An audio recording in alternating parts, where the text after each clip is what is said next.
Senator Daschle were moved to a secure location while much of this was going on, but it is very difficult to get through on anybody's cell phone. And this is, Pierre Thomas, another reminder of, you wonder if this is something that people anticipate. We now live in the age of cell phone. We now rely on cell phones for so much. When there's chaos like this, too many people on the cell phones, they don't work. Well, one of the things that they had to deal with today, Attorney General Ashcroft was en route to Milwaukee today. And now with the planes grounded, he's going to have to communicate by phone. They have an internal communication system at the Justice Department that they use in situations like this, video monitors.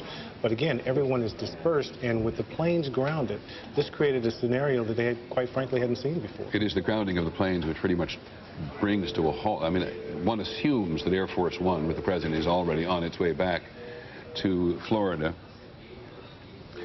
Okay. All right. Thank you very much. ABC's John McWethy is on a cell phone at the moment, and while he cannot hear me, somebody can tell him to start talking, please, and we'll listen.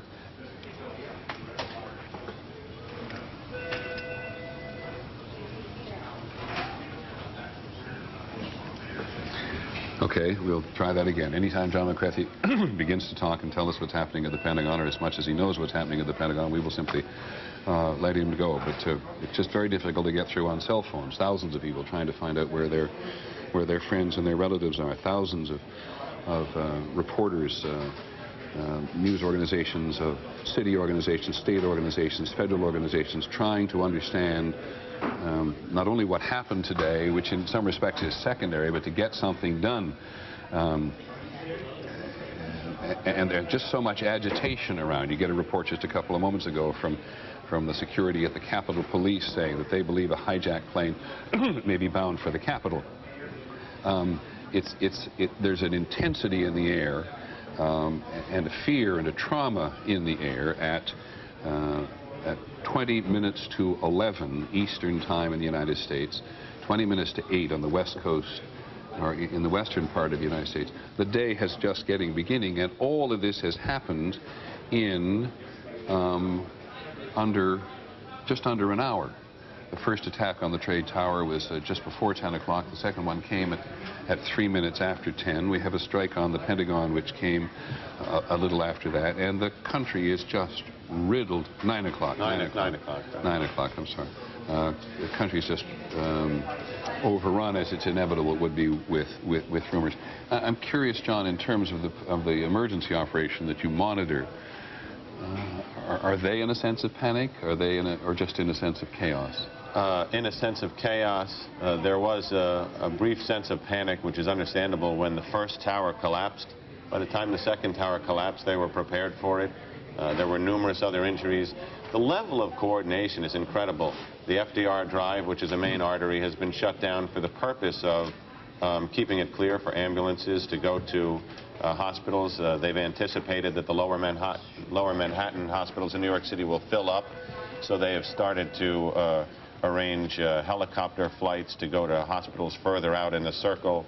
They've really been pretty well coordinated throughout this.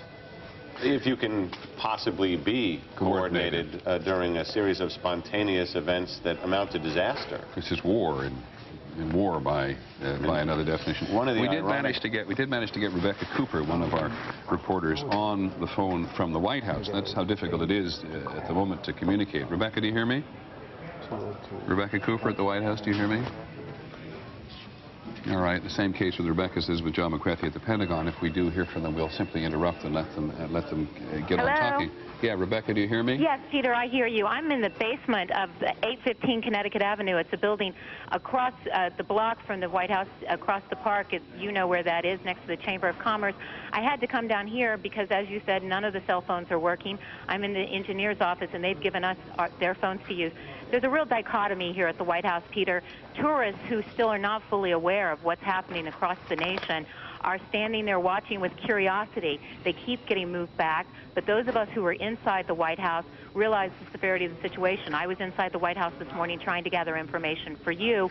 when we were told by a very nervous White House security staff that they feared a plane was headed to the White House, and we heard planes indeed overhead, and they quickly evacuated all of us out of the White House. Now, I just got off the phone with my own crying mother who was very worried about where I was, and I will tell other mothers and fathers of people who work at the White House and reporters who work at the White House that most of the White House has been evacuated. In fact, in the building where I am now, people have cordoned up other offices to try and coordinate the federal response to this. There are actually phone calls being placed to the legal counsel of the FAA from this building because they don't have cell phone connections. They are out of their offices. They are doing a good job of coordinating the federal response from here, but they are having to take all kinds of emergency measures to coordinate this response. But even the White House chef, who just days ago was preparing a lovely state dinner for President Fox of Mexico, I saw him and I tried to speak to him, and frankly, Peter, he was too rattled. He said he couldn't speak, and he was with his staff, and they were all very anxious and very worried because, of course, they did know what's going on in the country today. Many thanks, Rebecca Cooper. And if you just see that picture that was going by as Rebecca was talking, you get a real sense of what the urgency was in the White House. First of all, the White House police came walking out, and then people began to run out of the White House.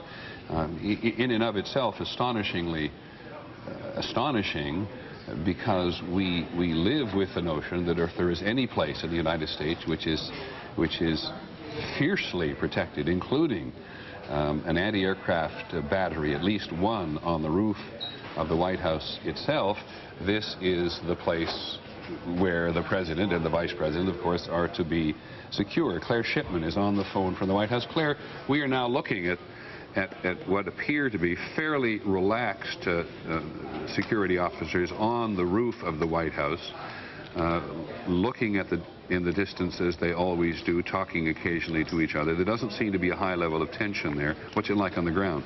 Well, there's considerable tension on the ground, Peter. We are actually looking at a similar picture because we're across the street from the White House now in the Hay Adams Hotel.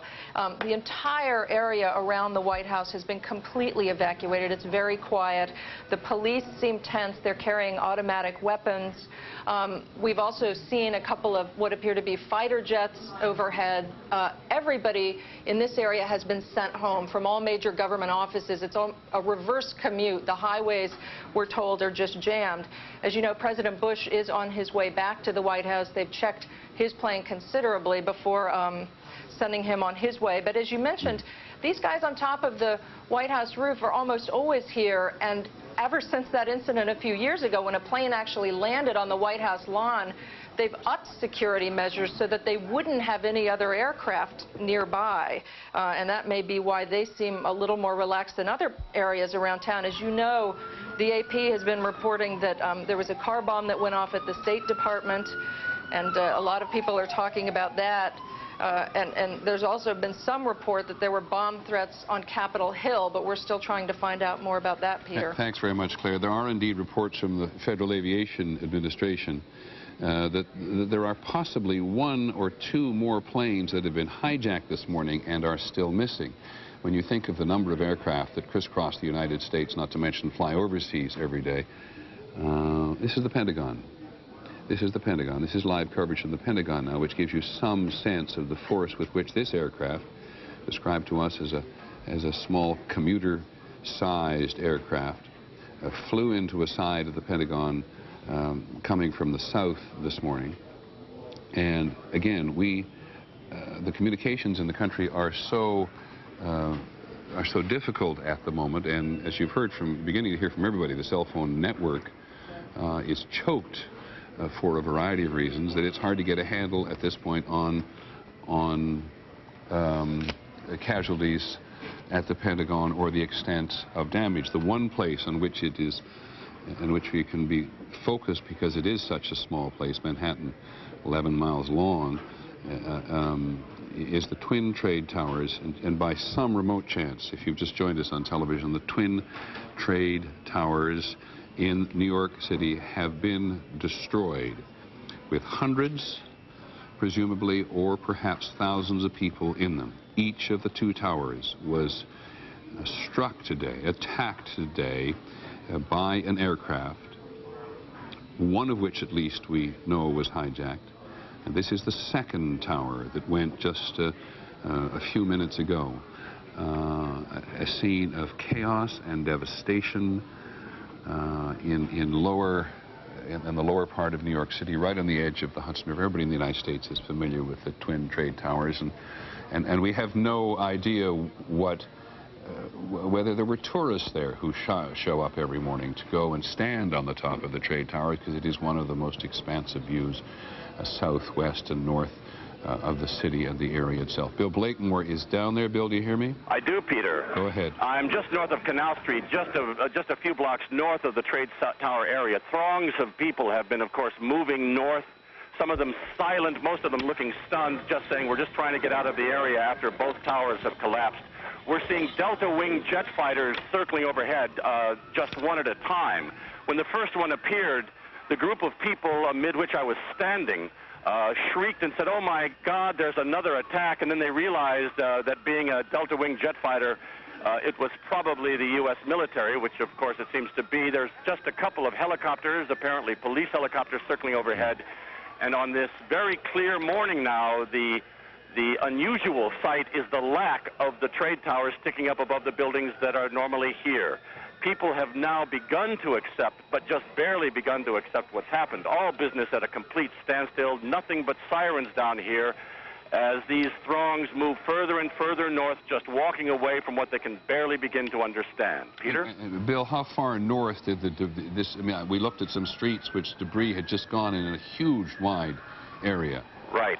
I seem to be just north of where that hit. I'm just up at Canal, so there seem to have been enough low-lying buildings, that is no more than, say, 20 or 30 stories high, between us and the base of the tower to have protected people here from the debris. But here's another man walking past me, just looking completely dazed, going north. 2 or 3 other women. The crowds are beginning to thin out now, as most of the people who were just standing around and watching were working there. One woman came up just talking a mile a minute with her daughter and her friend and her daughter, describing how they had gone to their school this morning.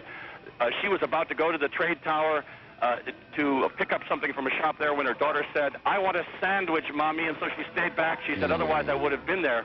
They're still trying to understand how they're so lucky not to have been over there. There must be thousands of such stories here this morning, Peter, of those that were the lucky ones. Thank you, Bill. Please stay in touch as often as you can. It's now 10 minutes to 11 Eastern Time, 10 minutes to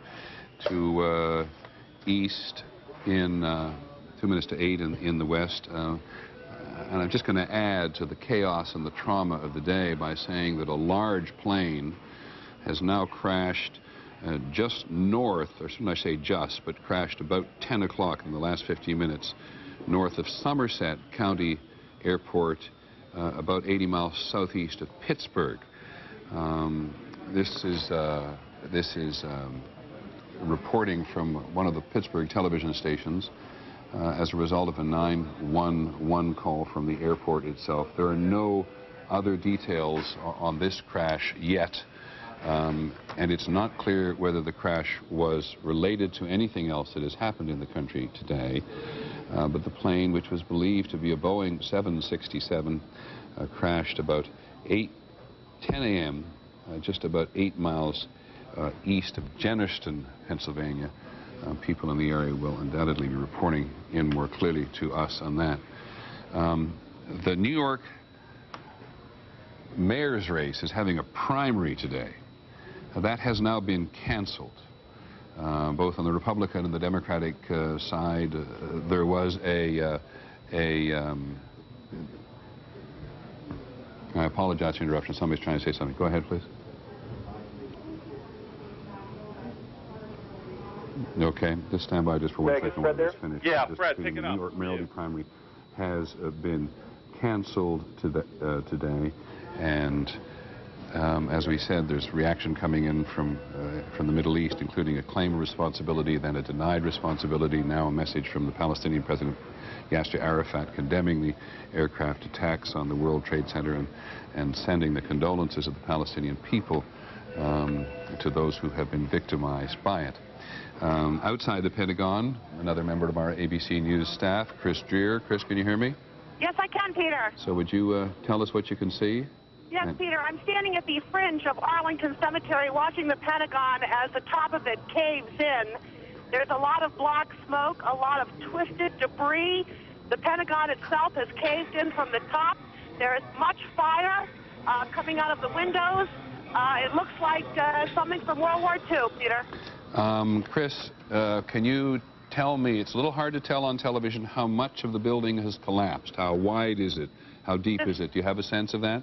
Yes, I do, Peter. The center portion of the Pentagon appears to be breached. That is, apparently there's a courtyard, and the of that is completely caved in from where I am, from where I see it. Okay, I think you're on a cell phone, Chris, but just confirm for me that a portion of the building has been breached and the aircraft appears to have pushed its way through into the courtyard?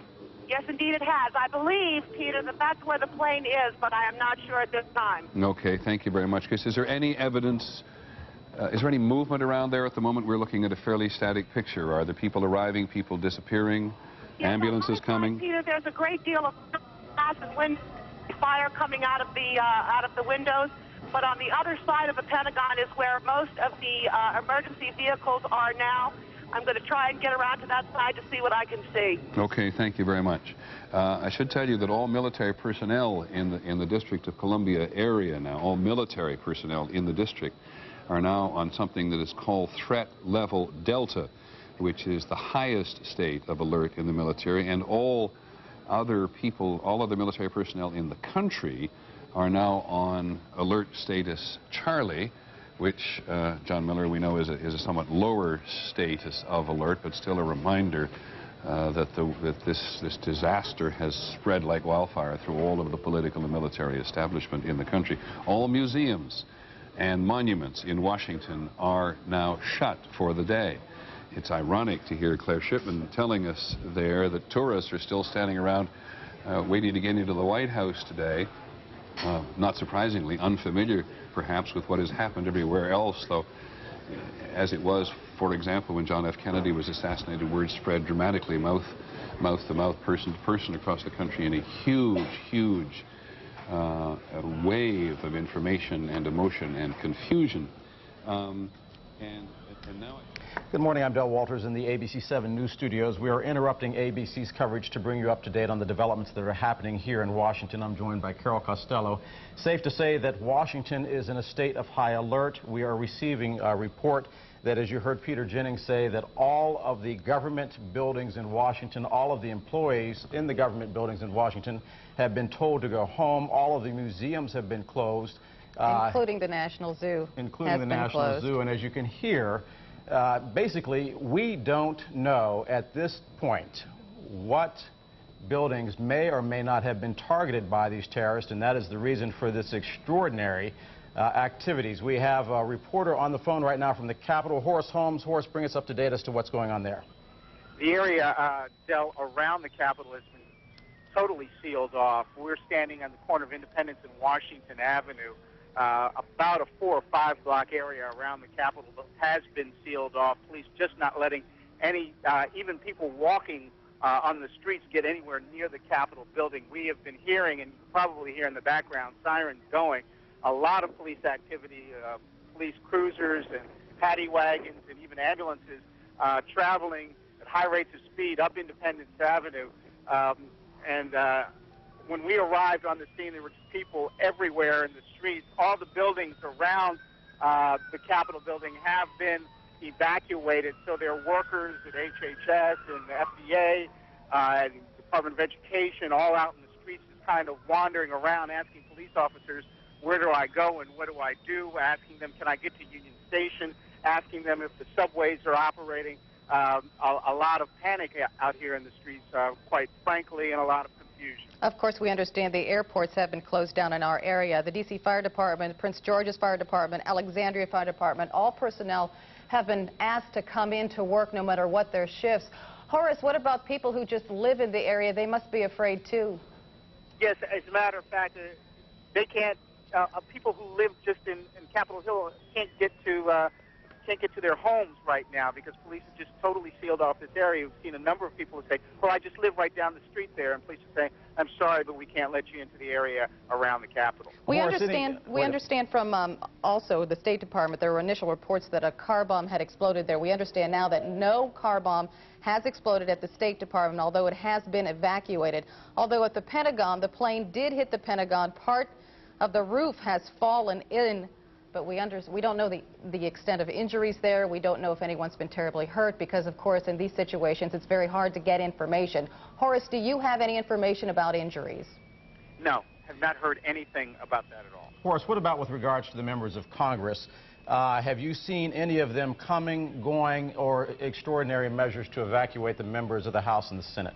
I talked to one gentleman who was in a House Judiciary subcommittee meeting that had just begun when he said there were members of the House in that meeting, and police came in and told them to evacuate. What we've seen, we were over there by the garage of one of the office buildings, and police were escorting members of Congress out of the area at very high rates of speed, obviously. We want to take a shot of the 14th Street Bridge because it's an odd sight because usually there's a lot of traffic on the 14th Street Bridge. There was a lot of outbound traffic a little bit earlier. As you can see, people are actually walking across the bridge to get out of the district. Everybody wants to get out of the city for very obvious reasons. That is an eerie sight. That picture itself is actually a testament to how quickly the District of Columbia was evacuated. This entire tragedy has been unfolding now for about the last 2 hours. About 20 minutes ago, that bridge was packed. Obviously, the last time anybody in the Washington area can remember seeing the city itself clearing out has been one of the snowstorms that we had, the most recent being 1996 when there was gridlock on the streets. But everybody appears to have decided to go home to collect their loved ones. I've talked to people that were in high-ranking government positions who simply said, I have to go home. Yeah, a lot of things have been closed down, too, for obvious reasons. We want to join Greta Cruz, who is in our newsroom. She has the list for us. Greta. Okay, well, Carol and Del, the list keeps changing as we speak. This is what we know. You did mention that all federal government offices are shut down, that all of the monuments are closed, the Smithsonian closed, including the zoo, which is farther north in the city. At this point, as far as, let's start with the schools. D.C. public schools are still open. They are meeting right now, officials, to decide whether or not they will be closing D.C. public schools early. At this point, everything is still on. Howard University is closing at noon today. American University in Northwest is canceling all classes this afternoon and this evening. Arlington Public Schools, we are told they're getting lots of calls, obviously. They are going to keep the kids in school. If parents do want to go to the school and pick their children up, they may do so. However, they are not letting the children out early. The University of Virginia, the Northern Virginia Center, will be closing at noon today. And the Corcoran College of Art and Design is now closed. A few other things I will pass along. We were told earlier that BWI Airport is still allowing incoming flights because planes obviously do have to land, although the FAA nationwide is shutting down airports. But some of them will remain open to allow flights to land. Metro is still open, folks.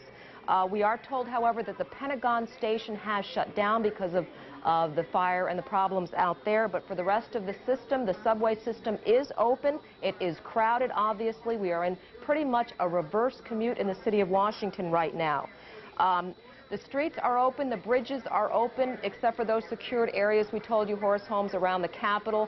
Many of those streets will be shut down because the police have cordoned them off as a safety measure. The stretch of 395 Shirley Highway by the Pentagon is also shut down because of the fire out at the Pentagon. We understand that D.C. Mayor Tony Williams is at the Reeves Center downtown. That is with the command center. He is fine. Everything is in control there. The White House and all the other buildings downtown have been evacuated. And right now we do not have any word on any casualties locally as a result of all of these incidents, but we will keep you posted as more becomes available. Yeah, Greta, back to you. Greta, we just got off the phone with an Air Force spokesperson. He says he has no idea if anyone was killed inside of the Pentagon. Of course, we will be trying to effort that information. I also want to add, too, we did get a request, and I don't know if you mentioned this or not, that D.C., Prince George's, and Alexandria are all asking their fire department personnel and their EMS. Everyone needs to report to work today immediately, regardless of their schedules. They're going to need every man and woman possible today. And Greta, I think it's safe to say that even though no state of emergency has been declared, we are in a state of crisis. And if you are out there listening and you are a nurse, you are a doctor, you are a member of an EMS squad, a firefighter, or a police officer, it stands to reason logic. Phone your commander, your base, and simply report in for duty. We still don't know whether or not we have seen the worst. Like the rest of the nation, we here in Washington are bracing ourselves. We are hoping, we are praying that we have. But we are going to return right now to ABC News, where they continue to cover not only the events here in Washington, but also the events that are unfolding around the nation, because we are fearing now that this may have escalated even further. We join ABC and Peter Jennings right now. Certainly have focused on bin Laden as the bête noire and as the architect of terrorism against U.S. officials, U.S. citizens. But in this case, the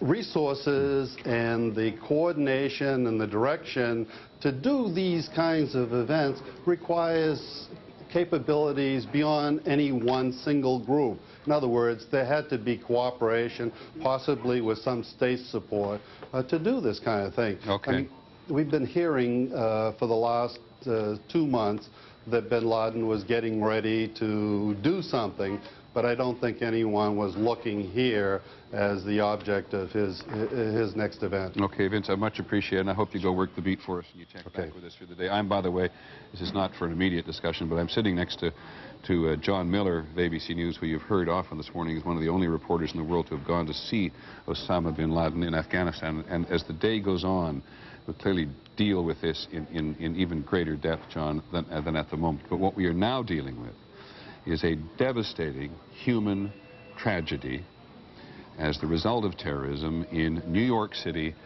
and in Washington, D.C. And just before I talk to John Cox, well, I'm more than happy to listen to these people on the street if we can possibly hear from them. But just in case, by some remote possibility, at 8 o'clock Pacific time, along the West Coast, you've just turned on your television or you're continuing to watch it, let me just review for you where we think we are at the moment.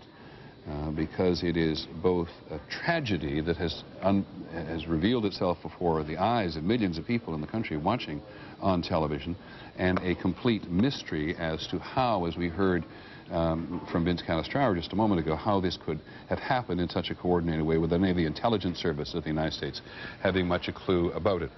So just before 9 o'clock this morning, just at about 8:50, an aircraft, which we now believe had been hijacked and flew into a building, and then shortly after that, that was at 9 o'clock, or just after it showed up on the wire services about 9:04. We could see it happen live on television as a second aircraft hit the other tower of the twin trade towers in New York City. Thousands of people had just arrived at work. As time passed, we understood that these aircraft had been, we believed, hijacked in both instances. Perhaps certainly one, an American Airlines aircraft which was destined for Los Angeles, had been hijacked and flown. Pilot either forced to fly, very hard to believe, and of course we'll never know unless they find the black boxes from these aircraft, or somebody on board that aircraft killed or got rid of the pilot and went to the controls and flew the plane into the building themselves. And then as much of the country began to connect and try to grapple with this, then we had this horrifying circumstances of first one of the towers, this is the second aircraft flying in, then first one of the towers and then the other tower collapsing on itself with, at the very least, hundreds and probably thousands of people who did not manage to get out of the building after the two initial collisions.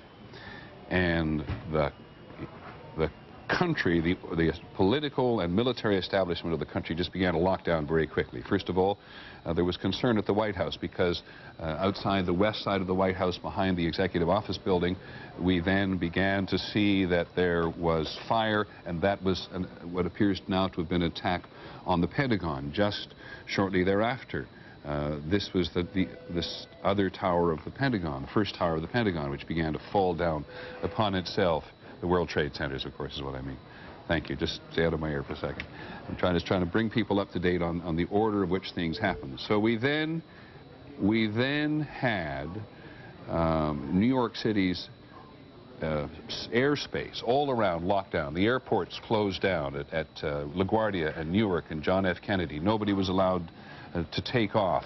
And then shortly after that, the Federal Aviation Administration became involved and told aircraft nowhere in the country to take off.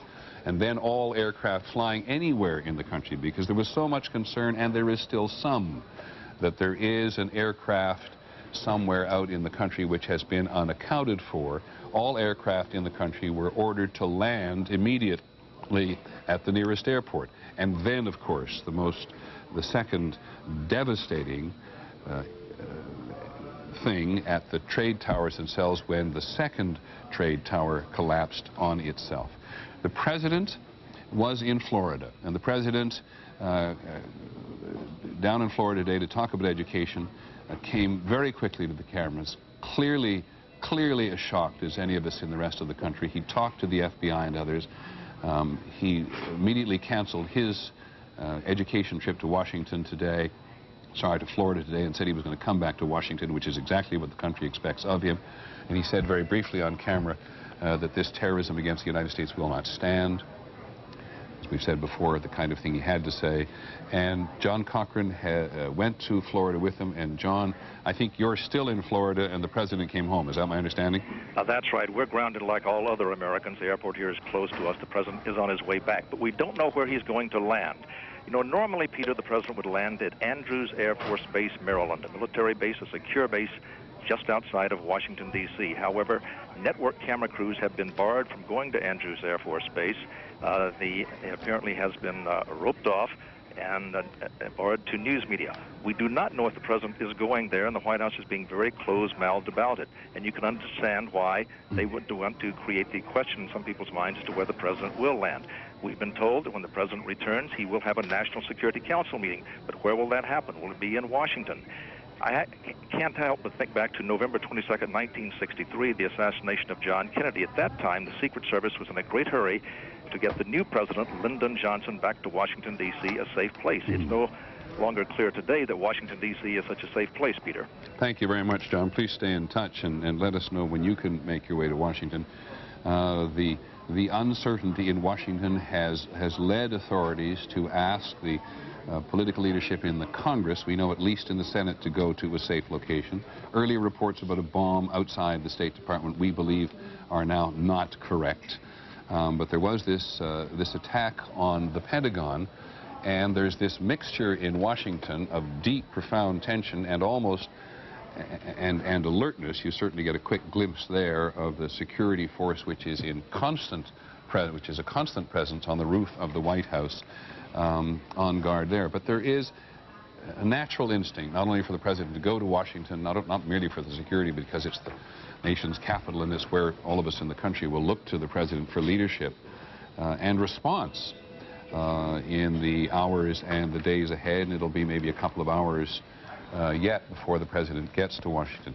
Meanwhile, on the ground, we have people of all persuasion, eyewitnesses, journalists on the ground, who have been party to seeing this thing and are beginning to piece together for us the human dimension of how horrendous this is. And this, of course, is Times Square, in which you can imagine that people have stopped, and this happens to be the ABC News screen in Times Square, which at a time like this, as Times Square has always been for more than a century, it's always been a place where people gather to see the news.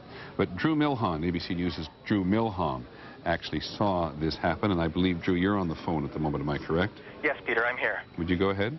Sure. I was at the corner of Varick and Canal, which is about 10 to 12 blocks north of the World Trade Center, where roughly 300 to 400 people were gathered watching the flames and the smoke from both World Trade Centers going through the air. And I began to cross the street, and I heard a collective scream from this group of people. And I looked up, and the first World Trade Center that collapsed was falling down. The shriek lasted for quite a long time, and then many of these people fell into tears, just crying and sobbing. I don't know where my mother is. I don't know where my friends are. That sort of thing was heard all around this crowd.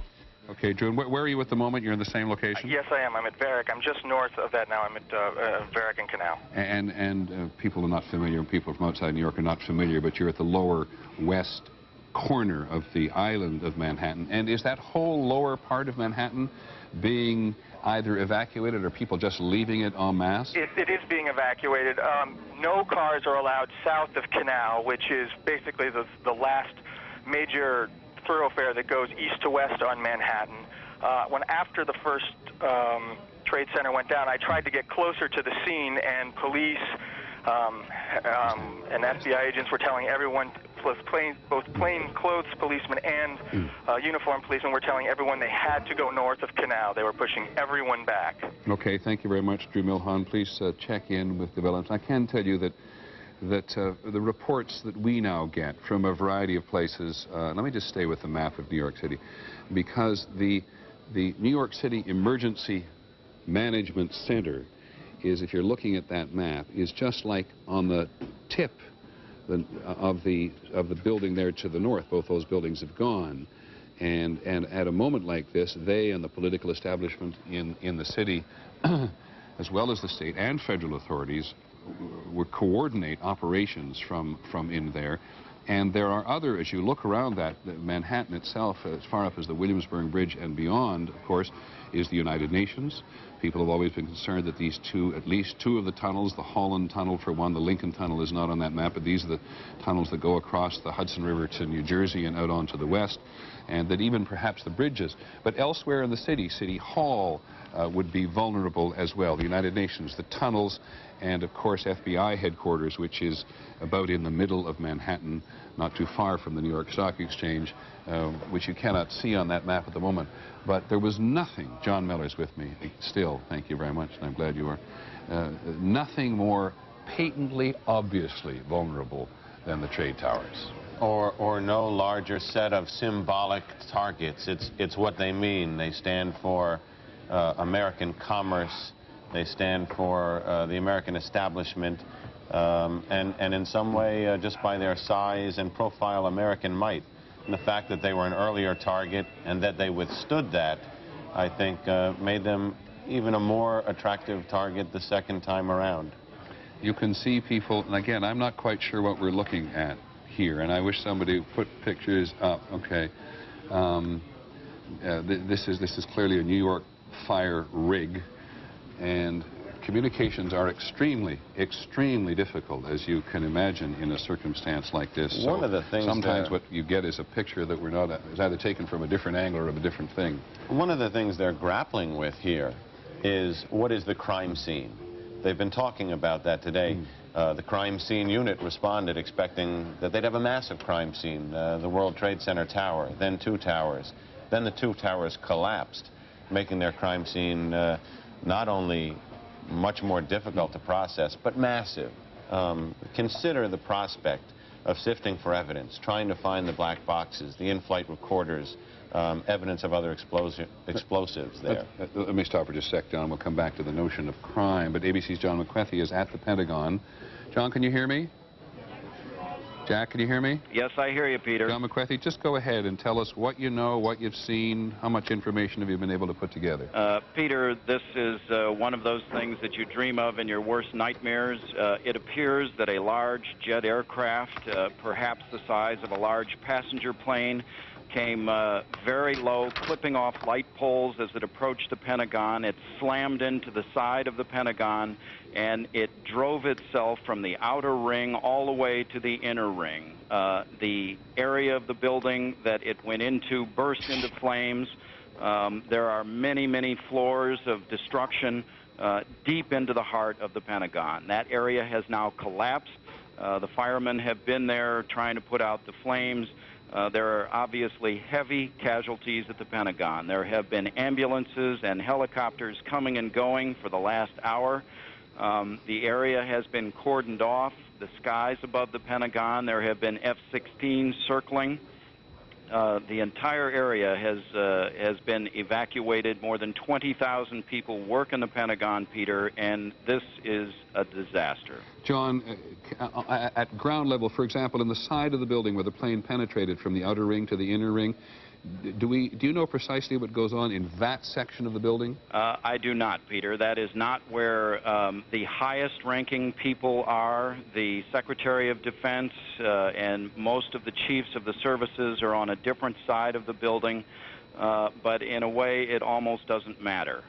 There are going to be many high-ranking people from the Defense Department who are going to be either injured or killed in this attack. And, John, is this something which the Pentagon is trying to take care of wholly itself? I mean, are we talking to you about a circumscribed military operation to emerge from this chaos? It's very difficult, Peter. The FBI is here, local police are here, everyone is here trying to deal with the casualties initially and trying to make sure there isn't a second strike of any kind. That's the first inclination. That's all I can tell you at this point. All right, let me ask you, John, because you cover intelligence and counterintelligence a lot of the time, trying to see that a second strike doesn't occur. How is the Pentagon defended in any way, and in any way similar to, for example, the anti-aircraft battery on top of the White House? No, Peter. This Washington, D.C., because it is a democracy, has made a lot of decisions about how it is going to posture itself. And local law enforcement, FBI, and CIA have relied on intelligence as a way to defend the United States, and they're going to have to add some measures as a result of this. And John, as it may be too chaotic at the moment to be talking to people about what is an intelligence failure this morning, and the intelligence services are going to have an enormous amount to answer for, clearly, at least in the public arena. Are you picking up anything that suggests anybody has the vaguest idea of who may have done this? They are going back over every strand of intelligence, looking for either groups in the Middle East or anywhere else in the country. They learned a painful lesson after Oklahoma City, not to jump to conclusions. They're trying not to do this. But, Peter, there are very few organizations on the planet that could put together the kind of coordinated attack that we have seen today.